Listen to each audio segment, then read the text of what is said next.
गरीब काली जेठानी के लंबे बाल।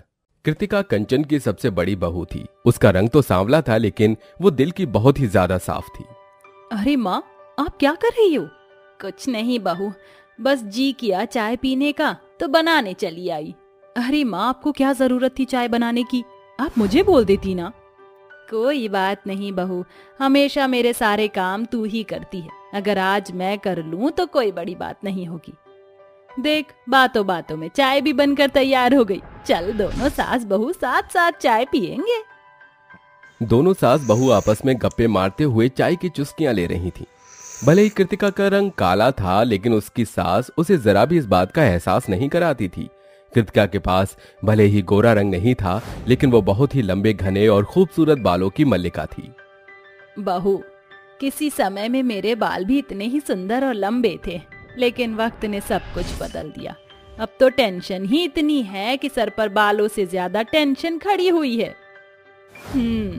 माँ जी, आपके बाल भी वापस आ सकते हैं अगर आप केयर करो तो।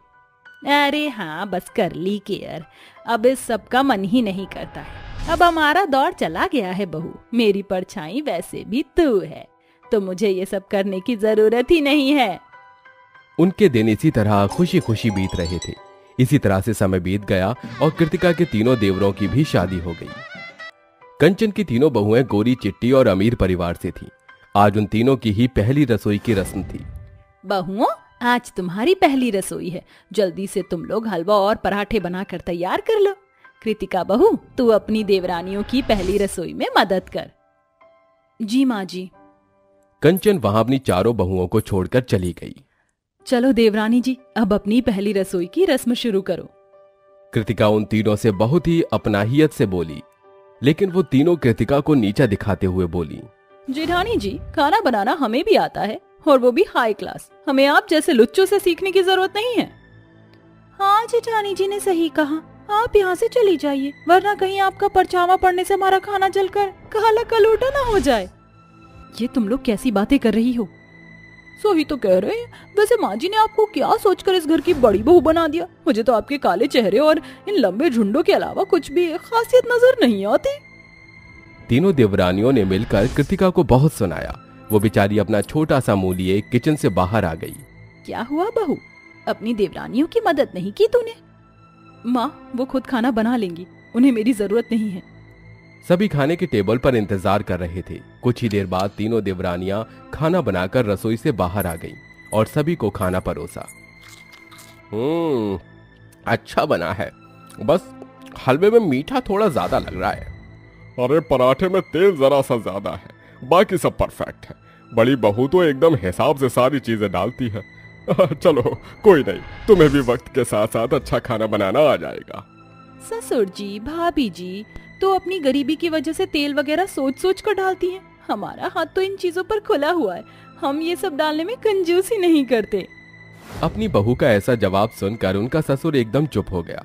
कुछ देर बाद सभी खाना खाकर काम पर चले गए, तो वहीं दूसरी तरफ सारी बहुएं भी काम में लग गईं। कृतिका खड़ी हुई खिड़कियां साफ कर रही थी।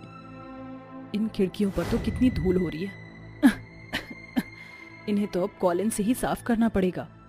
काम करते हुए कृतिका के बाल हवा चलने की वजह से लहराने लगे और वो उड़ते हुए बहुत सुंदर लग रहे थे, जिन्हें देख कंचन बोली, वैसे जो भी कहो बहू, भले ही तेरे पास गोरा चिट्टा रंग नहीं है, लेकिन खूबसूरत बालों की मालकिन तो तू ही है। वरना जरा अपनी देवरानियों को देख, भले ही शक्ल चांद के टुकड़े जैसी है, मगर सर पर से तो तीनों ही परकटी हैं। अपनी सास के मुंह से अपनी बुराई और कृतिका की तारीफ सुनकर तीनों देवरानियां गुस्से से लाल पीली हो गईं और एक अलग कमरे में जाकर बोली, ये काला बंदर तो हमारे रास्ते का कीड़ा बनी चली जा रहा है। मुझे तो ऐसी उम्मीद कभी नहीं थी कि हमारी सास हमसे ज्यादा इस कल्लू की तारीफ करेगी। पता नहीं इस काली की जुल्फों ने माँ जी पर कौन सा जादू चला रखा है। अरे तो चलो इस जादू को काट देते हैं ना होंगे बाल, ना होगी इस कल्लू की तारीफें। तीनों देवरानियों ने कृतिका के बालों को कटवाने के लिए एक प्लान बनाया। मौका देखकर वो तीनों किचन में गईं और कृतिका के बनाए खाने में बाल मिला दिए। अब आएगा ना मजा, जब माँ जी को हर निवाले में बाल ही बाल खाने को मिलेंगे, तो वो खुद ही इस काली माई गधे की ताई को गंजी मुर्गी बना देंगी। तीनों बहुएं खाने में बाल मिलाकर चुपचाप वहां से चली गईं। कुछ देर बाद जब कृतिका वहां आई और उसने अपने खाने में इतने सारे बालों को देखा तो वो परेशान हो गई। हे भगवान, ये मेरे खाने में इतने सारे बाल कहाँ से आ गए? ये जरूर किसी की साजिश है, लेकिन अभी इस सब का टाइम नहीं है, मुझे कुछ करना पड़ेगा। कृतिका ने वो सारा खाना एक प्लास्टिक के बैग में भरा और उसे कूड़े में डाल दिया और वो बाजार से खाना लेकर घर आ गई। आज तो किसी तरह से बच गई। जैसे ही कृतिका ने अपनी सास को खाना परोसा तो उसकी तीनों बेसब्र खड़ी देवरानियां हैरान रह गईं। ये क्या? ये काली माई तो हमारी चाल से बचकर निकल गई। और काली ही तो है, पागल थोड़ी है। हमारी चाल ही बेकार थी, कोई दूसरा प्लान सोचना पड़ेगा। इसी तरह से वो तीनों रोज कृतिका को किसी न किसी जाल में फंसाने की कोशिश करने लगी, लेकिन कृतिका उनकी हर चाल को नाकाम कर रही थी। अब ऐसे ही चलते चलते 1 महीना बीत चुका था। मेरी तो समझ नहीं आता कि ये हमेशा बच कैसे जाती है। बस अब बहुत हुआ, माँ तो इनकी तारीफें करनी नहीं छोड़ेंगी। और तो और इनके सुंदर बालों को देखकर तो मैं बिल्कुल अंदर तक जल भुन जाती हूँ। अब मैं नहीं झेल सकती हूँ। बेला ने कैंची उठाई और बोली, आज माँ जी घर पर नहीं है, मौका अच्छा है, चलो कल्लों के परों को काट देते हैं। कृतिका आराम से अपने काम कर रही थी। अचानक ही प्रथा और बानी ने आकर उसे पीछे से दबोच लिया। छोड़ो मुझे, क्यों पकड़े हुए हो? तेरे परों को काटने के लिए, समझी? बेला बस कृतिका के बाल काटने ही वाली थी कि तभी उनकी सास बाहर से घर वापस आ गई और उसने ये सारा मंजर देख लिया। अरे छोड़ो, ये तुम क्या कर रही हो? माँ जी, मैं आज इनके बालों को काट कर रहूंगी। कंचन ने अपनी बहू बेला को एक करारा थप्पड़ लगाया। होश में आ, ये कौन सा शैतान सवार है तेरे दिमाग पर? थप्पड़ खाते ही बेला शांत हो गई। अरे बेशर्मो, ये तुम्हारी जेठानी है और जिस तरह तुम्हारे पास गोरा रंग है उसी तरह इसके पास खूबसूरत बाल है। इसमें जलने की कोई बात नहीं है। और एक बात, अगर तुम तीनों को अपनी हरकतों से बाज नहीं आई तो मैं तुम्हें घर से निकाल दूंगी। अपनी सास की बात सुनकर तीनों बहुओं को अकल आ गई। उन्होंने कृतिका से अपने किए के लिए माफी मांगी।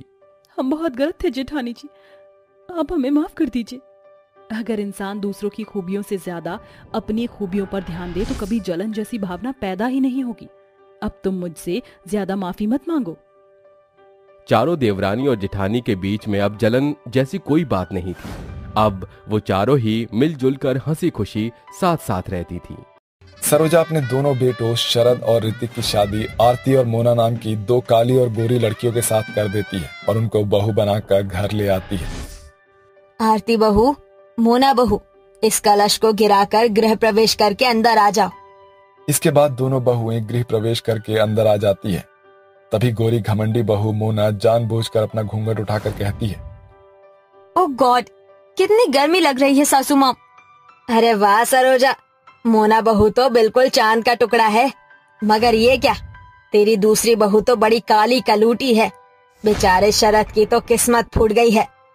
ये सुनकर काली बहू का पति गुस्से से पैर पटकते हुए कमरे में चला जाता है और आरती अकेले अपने कमरे में आती है। तभी शरद गुस्से से भड़कते हुए कहता है, हाउ डेयर यू, तुम्हारी हिम्मत कैसे हुई मेरे कमरे में आने की?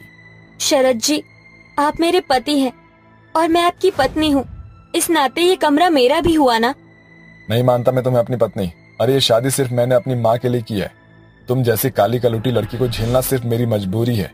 हमारे बीच में कभी भी पति पत्नी का रिश्ता नहीं बन सकता है, समझी? और ना ही मैं तुम्हें इस कमरे में बर्दाश्त करने वाला हूँ। समझ में आ रहा है? ऐसा कहकर शरद आरती को उसके सामान के साथ बाथरूम में बंद कर देता है और अपने पति के ठुकराए जाने से आरती सारी रात फूट फूट कर रोती है। वहीं ऋतिक सुहाग रात पर गोरी पत्नी को गिफ्ट में हीरे की अंगूठी देता है। This is for you my dear beautiful wife. Wow, diamond की ring, thank you so much Hrithik darling, I am so happy. इसके बाद ऋतिक और मोना खुशियों भरी सुहाग रात मनाते हैं। अगली सुबह आरती ससुराल की साफ सफाई करके पूजा पाठ करती है और सभी के लिए नाश्ता बनाती है। वहीं गोरी बहू उठने के साथ कहती है, ऋतिक उठो ना। अभी नहीं मोना, सोने दो ना। मेरी बेड टी लेकर आओ, नहीं तो अच्छा नहीं होगा। ठीक है, लाता हूँ बाबा। ऋतिक आंखें मलते हुए किचन में आकर कहता है, आरती भाभी चाय बन गई क्या? हाँ देवर जी। प्लीज दे दीजिए। बेचारा ऋतिक मोना को कमरे में चाय लाकर देता है। वहीं शरद गुस्से से चिल्लाकर कहता है, आरती कहाँ हो तुम? जल्दी से यहाँ आओ। जी आई। आरती शादी की रात की बातों को भुलाकर कमरे में आती है। तभी शरद एक शर्ट उसके मुंह पर फेंकते हुए कहता है, 2 मिनट के अंदर मुझे इस शर्ट पर प्रेस चाहिए। याद रहे शर्ट में एक भी सलवटें छूटनी नहीं चाहिए। जी अच्छा ठीक है। आरती शरद की शर्ट प्रेस करके उसे दे देती है।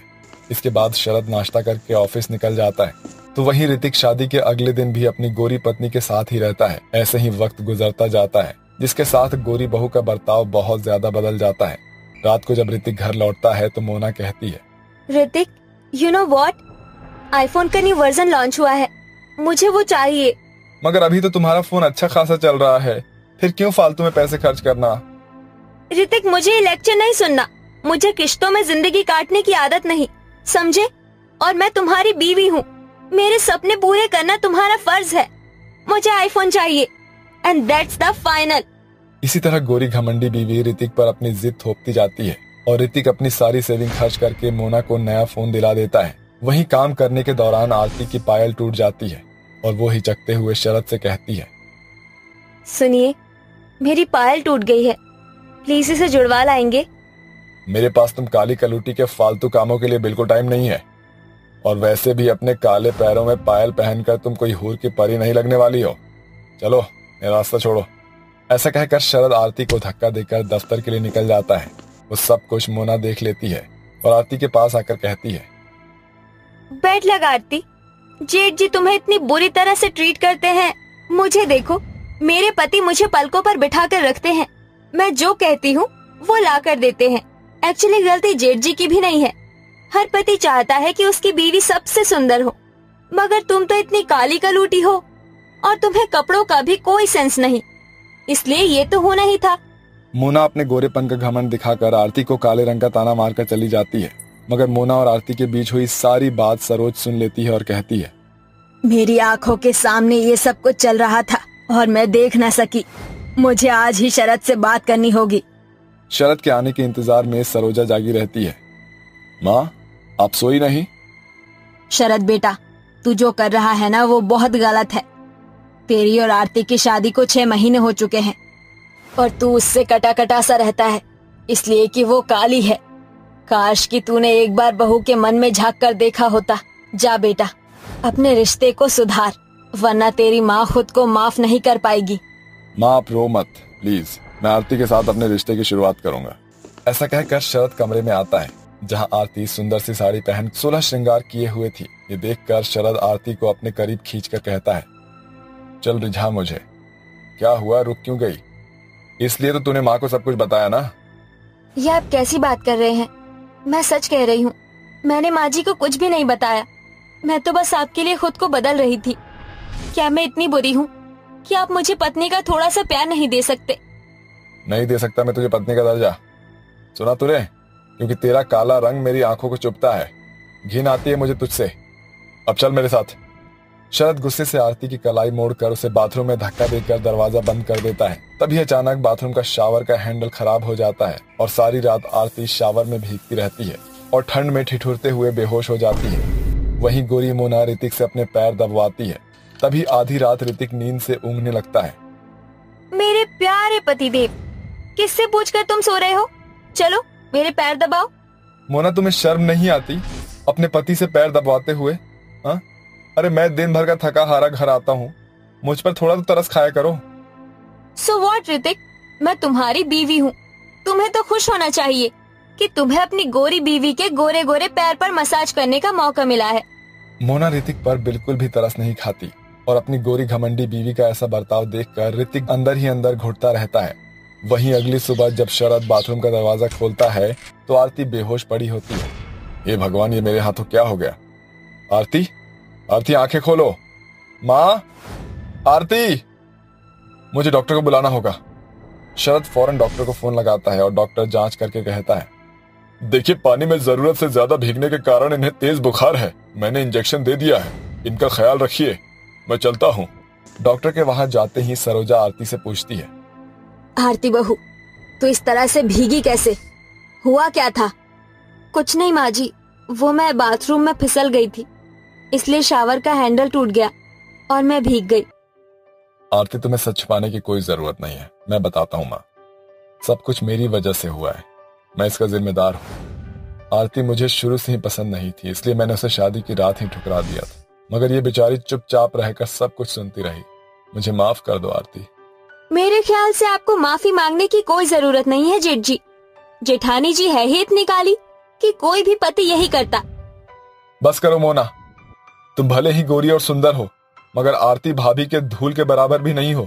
जानती हो, आरती भाभी भैया पर जान छिड़कती है, उनके हर एक छोटी बड़ी ख्वाहिशों का ख्याल रखती है, मगर तुमने अपने गोरे रंग के कारण मुझे गुलाम बना दिया है। अपने पति की बातें सुनकर मोना शर्म से पानी पानी हो जाती है। वहीं शरद को भी अपनी गलतियों का एहसास हो जाता है और आखिरकार वो आरती को अपनी पत्नी का दर्जा दे ही देता है।